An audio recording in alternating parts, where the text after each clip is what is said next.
So once again, a very good morning to all of you. We already have started respiratory system.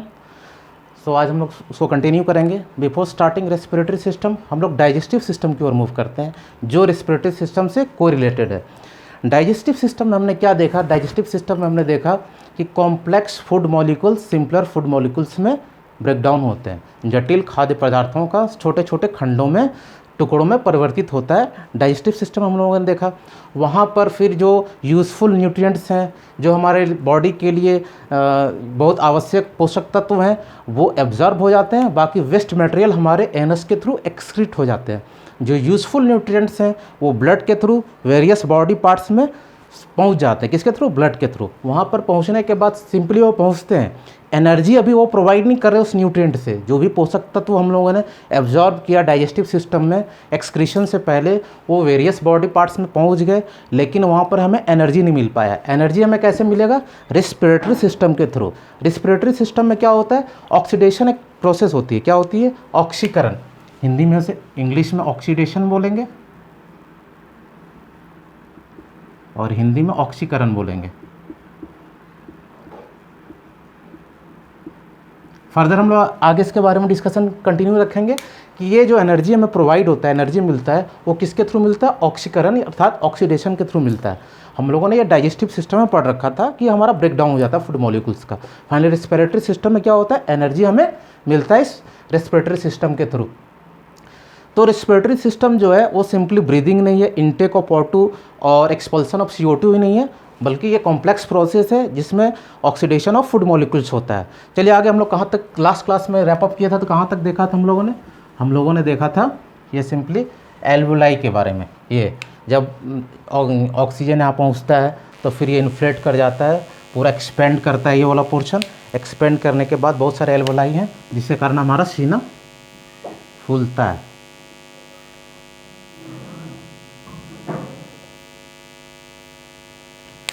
ये यहाँ तक हम लोगों ने देख रखा था, लेकिन आगे जब हम लोग मूव ऑन करते हैं, जब हम लोग आगे देखेंगे इसे, ये नॉर्मल होता है. लेकिन स्मोकर्स में क्या होता है? जो स्मोकर्स होते हैं, जो सिगरेट पीते हैं, उनमें ये लेयर जो यहाँ पर हम सिंपली इन्फ्लेट कर रहा है, ऑक्सीजन आ रहा है और CO2 वापस जा रहा है, वहाँ पर एक लेयर जमा हो जाता है. इस पूरे यहाँ पर आप देखेंगे हल्का सा ये लेयर जमा होना स्टार्ट होता है. जो नॉर्मल स्मोकर है, हल्का हल्का हल्का हल्का ये लेयर यहाँ पर जमा स्टार्ट होगा और हमारा CO2 कम्प्लीटली एक्सहेल नहीं हो पाएगा. रीज़न क्या है इसके पीछे? ये लेयर जमा हो गया. तो ये एक डिजीज़ को क्रिएट कर देता है. इसे हम क्या बोलते हैं? एम्फीसीमा. एम्फीसीमा. ग्रेजुअली ये अगर कंटिन्यू स्मोकर रहा और स्मोकिंग करता रहा तो इस वाले यहाँ तो शुरू में एल्वेओली में ये हो रहा था, उसके बाद ये मूव करता है यहाँ पर, फिर ब्रोंकस में आता है, डक्ट में आता है, दोनों लंग्स में आता है. फाइनली हम लोगों को क्या होता है? फाइब्रोसिस. यानी उसे फाइनली क्या बोलेंगे? Lung fibrosis. किसमें होता है? जो स्मोकर होते हैं, जो सिगरेट बहुत ज़्यादा पीते हैं. इनफैक्ट हम लोग कह सकते हैं जो चेन स्मोकर होते हैं. Lung fibrosis. ठीक है, यहाँ तक हम लोगों ने देखा था. आगे हम लोग देखते हैं इस वाले पोर्शन को, रिब्स है, जो प्लूरल मेम्ब्रेन है, प्लूरल कैविटी है, वो हम लोग पहले आज हम लोग देखेंगे.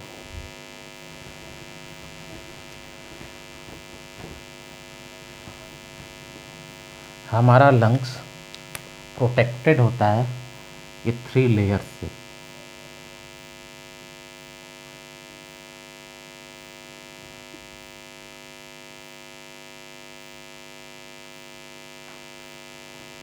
इसे हम क्या बोलते हैं?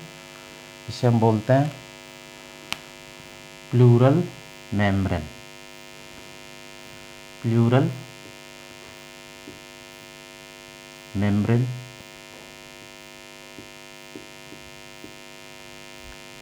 हिंदी में इसे बोलते हैं प्लूरल झिल्ली. मेम्ब्रेन में ही होगा. प्लूरल झिल्ली.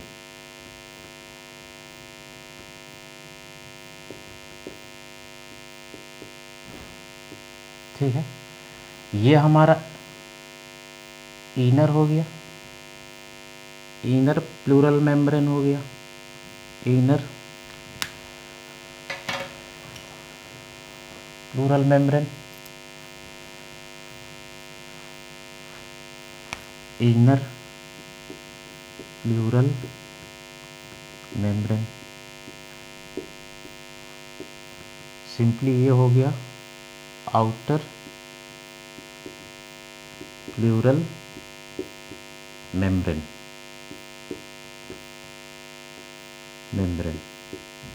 इनर प्लूरल मेम्ब्रेन अंतर प्लूरल झिल्ली और आउटर प्लूरल मेम्ब्रेन बाय प्लूरल झिल्ली। और इनर और आउटर के बीच में एक हमारा लिक्विड होता है, एक द्रव्य होता है।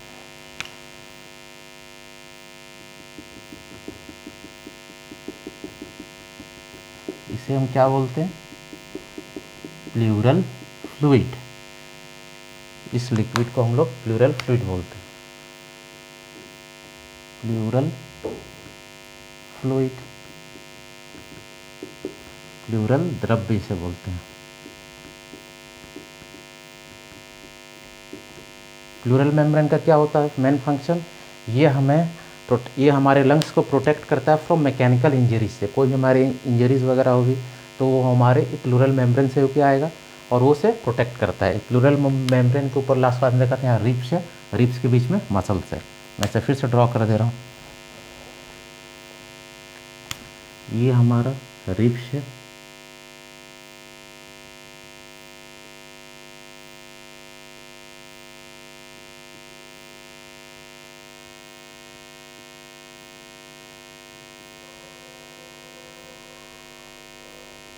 और इन्हीं के बीच में क्या होता है? मसल्स होता है हमारा।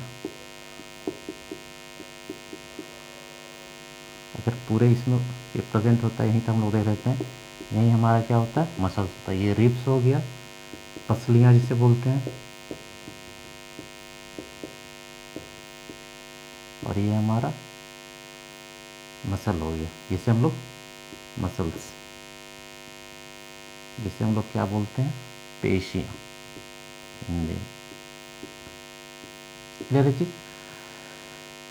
जब यहाँ पर प्लूरल मेम्ब्रेन में बहुत ज़्यादा लिक्विड ये भर जाता है, उसे ही हम लोग क्या बोलते हैं? तभी हम लोग बोलते हैं कि हमारे लंग्स में पानी भर गया, ये भर गया। ऑलरेडी हमारे लंग्स में पानी भर जाता है।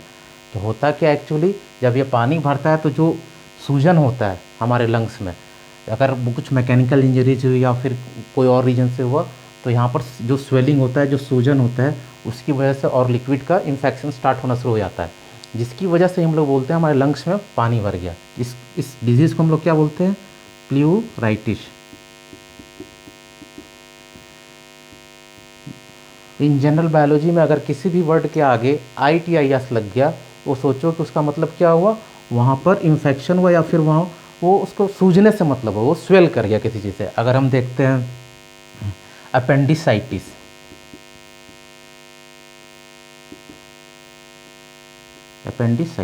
ITIS लग गया तो अपेंडिक्स में क्या हो गया? स्वेलिंग आ गया, वो सूज गया। कोलाइटिस का मतलब क्या होगा? इसके आगे भी ITIS लग गया, ये भी सूजने से, कोलन में जो होता है ये कहीं भी अगर ITIS आ गया बायोलॉजी में या डिजीज़ वगैरह में, उसका मतलब सूजना होता है, वो डिजीज़ को आपको कॉन्वे कर रहा है, बता रहा है। क्लियर है ये चीज़? यहाँ तक समझ पाए? अब हम देखेंगे ये जो हमारा लंग्स है वो कहाँ पर स्थित है। हमारा लंग्स जो है वो एक थोरासिक केज के अंदर सिचुएटेड होता है और वहीं प्रोटेक्टेड होता है। थोरासिक केज क्या होता है? हिंदी में उसे क्या बोलते हैं? वक्षीय कटहरा। वक्षीय कटहरा, इंग्लिश में इसे थोरासिक केज बोलते हैं। क्लियर है चीज? कौन सा है?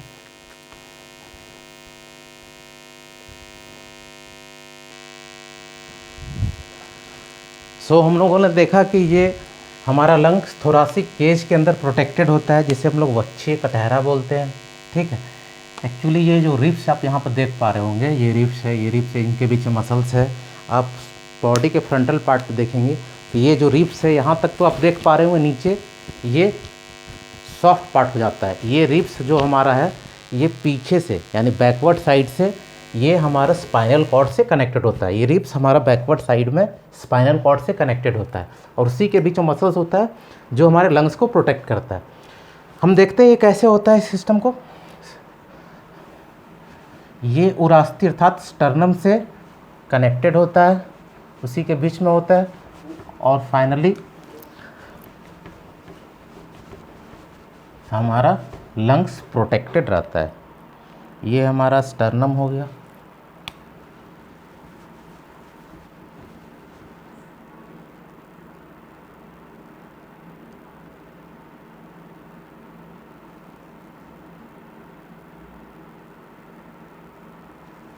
क्या ये स्टर्नम है।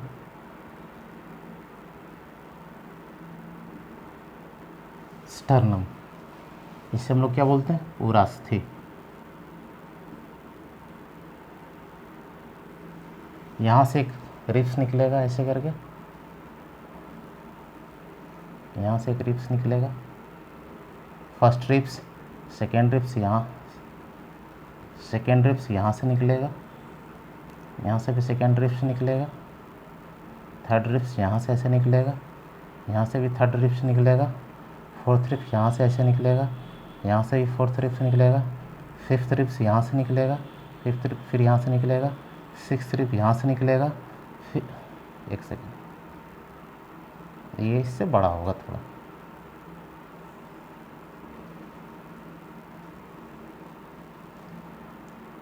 ये ऐसे फिर यहाँ निकलेगा, 1 2 3 4 5, फिर ये सेवन्थ रिब्स यहाँ से निकलेगा, ये कितना हो गया, 1 2 3 4 5 6 7, 1 2 3 4 5 6 और ये 7, ठीक है, ऐसे हो गया। इसको थोड़ा स्मॉल कर देते हैं, ज़्यादा अच्छा दिखेगा।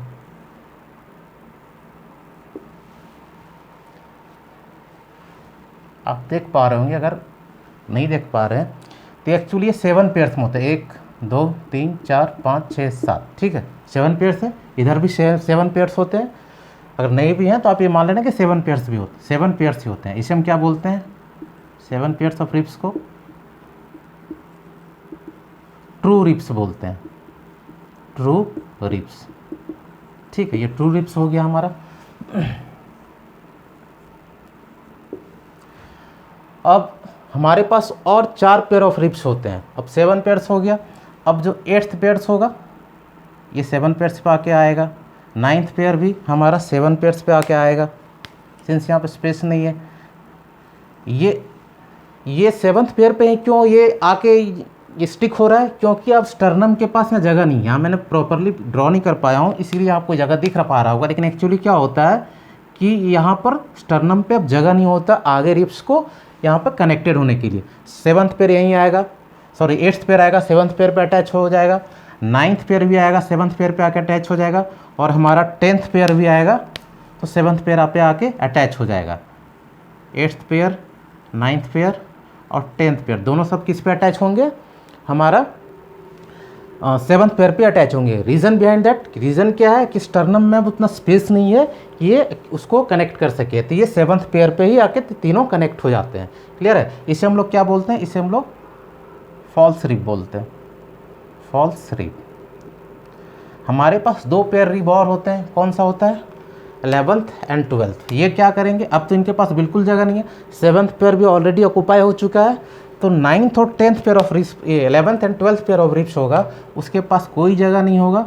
वो यहाँ से निकलेंगे, ये फ्लॉट करेंगे, यहाँ से निकल के ये फ्लॉट करेंगे, यहाँ से भी निकलेंगे, ये फ्लॉट करेंगे, यहाँ से भी निकलेंगे, ये फ्लॉट करेंगे। आप यहाँ नीचे देख पा रहे होंगे ये 11th और 12th पेयर ही रिब्स होता है।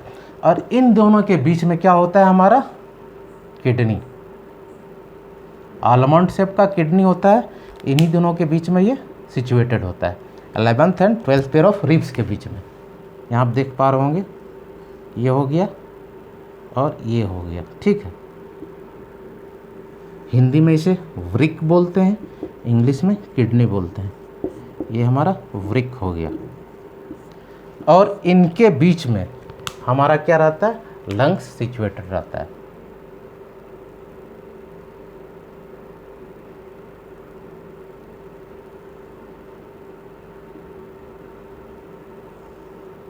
हमारा लंग्स यहीं सिचुएटेड है। क्लियर है चीज़, ये हमारा लंग्स हो गया। हालांकि ये डायग्राम बहुत प्रॉपर नहीं हुआ, लेकिन आपको अंडरस्टैंडिंग पॉइंट ऑफ व्यू से आप एज्यूम करके समझ लीजिए जो हमारा लंग्स है यहीं पर सिचुएटेड है, प्रोटेक्ट है थोरासिक केज में। ये हमारा रिब्स जो हो गया जिसके बीच में प्रोटेक्टेड है उसे हम थोरासिक केज या वक्षीय कटहरा कहते हैं इस पर पूरे को, और जिसमें ये जो रिब्स कनेक्टेड हैं उसे हम स्टर्नम बोलते हैं। यहाँ पर आप देख पा रहे होंगे, यहाँ के बाद नीचे से ये जो पोर्शन दिख रहा है यहाँ तो आपको दिख होगा कि बहुत हार्ड टाइप का है, उसके बाद सॉफ्ट है। तो जो हार्ड टाइप जहाँ तक दिख रहा है, जिसे आप देख रहे हैं, फील हो रहा है, ये क्या है हमारा स्टर्नम है। उसके नीचे वाला पार्ट में नहीं दिख पा रहा, वहाँ से स्टर्नम हमारा फिनिश होता है। ये वाला पोर्शन जहाँ आप सॉफ्ट देख रहे हैं वहीं तक हमारा, हार्ड दिख रहा है वहीं तक हमारा स्टर्नम है, यानी इसको क्या बोलते हैं, उरास्थी बोलते हैं। तो हमारा लंग्स इसी थोरासिक केज में वक्षीय कटहरा में प्रोटेक्टेड है।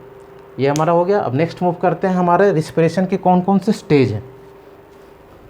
स्टेज ऑफ रिस्पिरेशन जो हम लोगों, एक तो हम लोगों ने ब्रीदिंग देखा था और रेस्पिरेशन देखा था। Breathing simply intake of O2 and expulsion of CO2 था।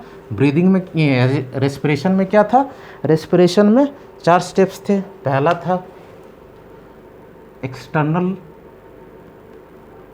एक्सटर्नल रेस्पिरेशन, जिसे हम लोग बाह्य श्वसन बोल रहे थे।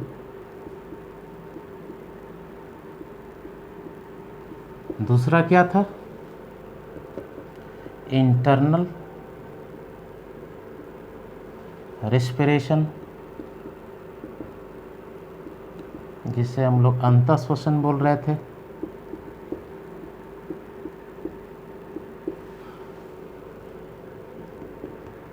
तीसरा था ट्रांसपोर्ट ऑफ गैसेस,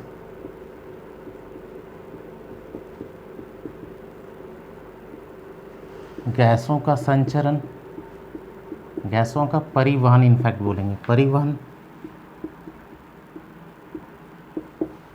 चौथा था सेलुलर रिस्पिरेशन, सेलुलर रिस्पिरेशन, कोशिकीय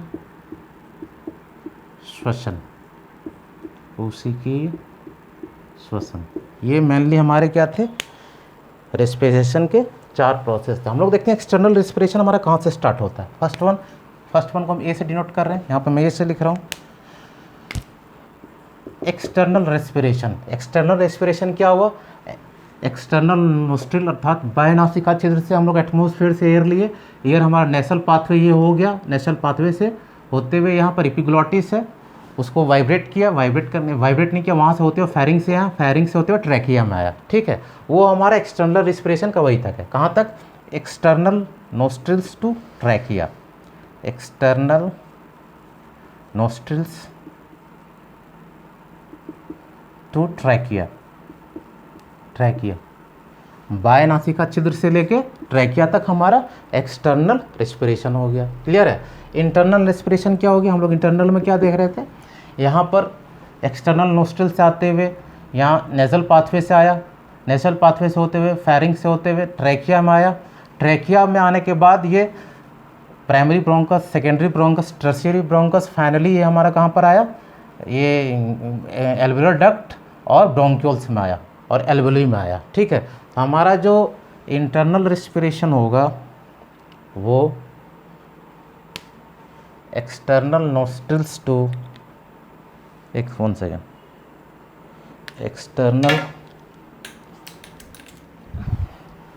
एक्सटर्नल इसमें इंक कम हो रहा है,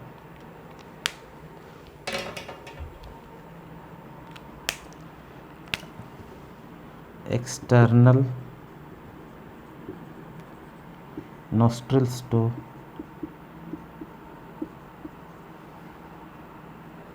एल्वियोलाई, एल्वियोली। ठीक है, एल्वियोली। क्लियर है। बाह्य नासिका से, नासिका छिद्र से एल्वियोली तक हमारा इंटरनल रेस्पिरेशन हो गया। Transport of gases, transport of gases कहाँ से कहाँ तक होगा, C नंबर, ये B नंबर हो गया, ये C नंबर हो गया। ट्रांसपोर्ट ऑफ गैसेस, गैसों को परिवहन।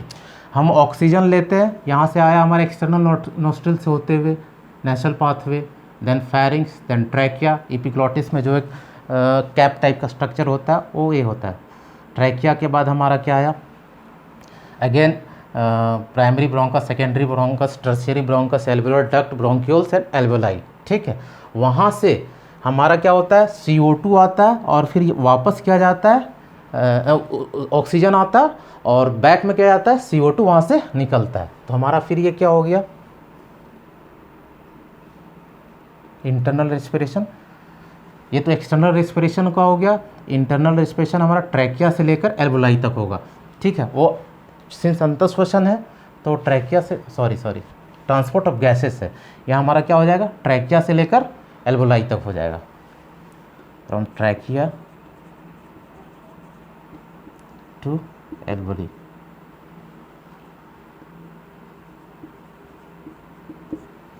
One second, very mistake, I am taking my word back.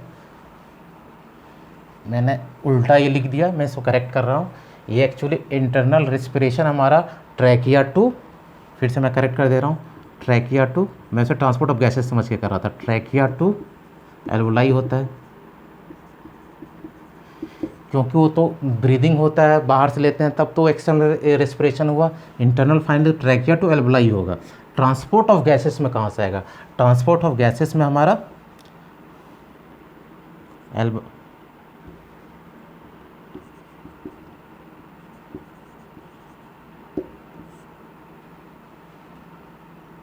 Alveoli, one second,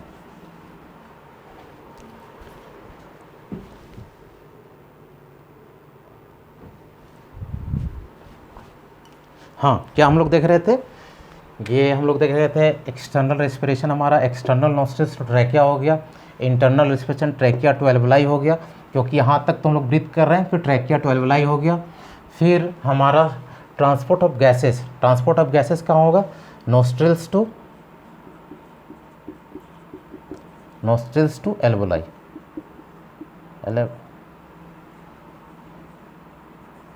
alveoli. ठीक है, अब हम देखिए ट्रांसपोर्ट ऑफ गैसेस क्या होता है, ऑक्सीजन का आना और कार्बन डाइऑक्साइड का बाहर जाना। ऑक्सीजन हमारा एक्सटर्नल नोस्ट्रिल से आ रहा है, फिर यहाँ पर आते हुए सारे प्रोसेस को पास ऑन कर रहा है, फाइनली हमारा एल्वेओलाई में आ रहा है। एल्वेओलाई से फिर वापस CO2 इसी पाथवे से पहले एल्वेओलाई में आएगा, फिर ब्रोंकस में आएगा, एल्वेओलर डक्ट में आएगा, tertiary bronchus, secondary bronchus, primary bronchus, फिर trachea, pharynx, nasal pathway, finally external nostril के थ्रू CO2 निकल जाएगा। तो ये हमारा क्या हो गया, ट्रांसपोर्ट ऑफ गैसेस। किसका, O2 आएगा, O2 will come and CO2 will come out. ये ट्रांसपोर्ट ऑफ गैसेस में मेनली यही होता है। क्लियर है चीज़। लास्ट वन क्या है, लास्ट वन है हमारा सेलुलर रेस्पिरेशन।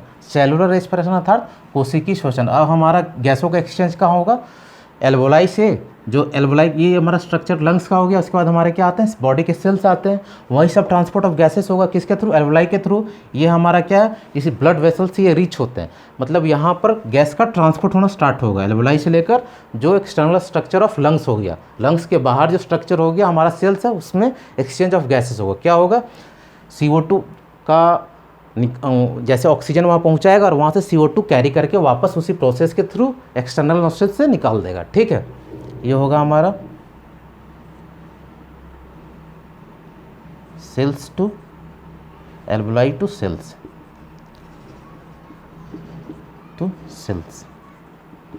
क्लियर। एल्वेओलाई से लेकर सेल्स के बीच में हमारा सेलुलर रेस्पिरेशन होगा।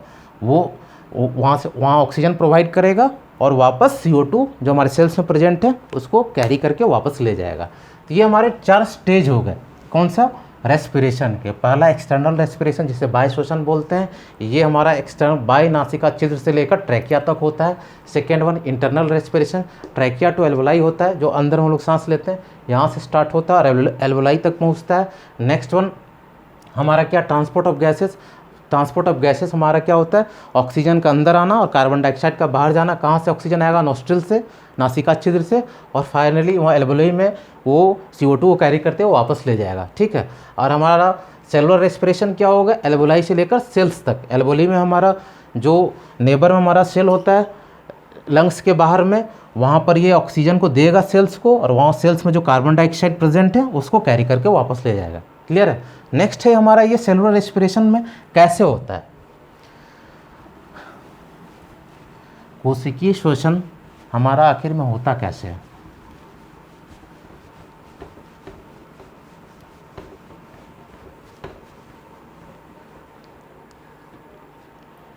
ये हमारा एक बॉडी सेल हो गया, यहाँ पर हमारा न्यूट्रिएंट्स हो गया अर्थात पोषक तत्व। क्लियर है। ये पोषक तत्व हमारे आए कहाँ से, ब्लड के थ्रू वेरियस बॉडी ऑर्गन्स में जाते हैं, वेरियस सेल्स में पहुँचाता है कौन, हमारा ब्लड जी पहुँचाता है। क्लियर है। अब यहाँ पर हमने ऑक्सीजन को इनहेल किया, ऑक्सीजन यहाँ तक आया। हमारे यहाँ पर अगर हम बहुत खेल रहे हैं, कूद रहे हैं, अगर हमारे बॉडी में बहुत थकावट है तो वहाँ ऑलरेडी CO2 जनरेट भी होता है। ये CO2 आ गया, अगर ये ऑक्सीजन आया तो CO2 बाहर जाएगा। तो क्या प्रोसेस है, अगर ऑक्सीजन आए तो CO2 को ये कैसे बाहर कर देगा। इसमें एक थियोरी काम करता है पार्शियल प्रेशर का, पार्शियल प्रेशर, जिसे हम लोग अर्ध दाब बोलते हैं।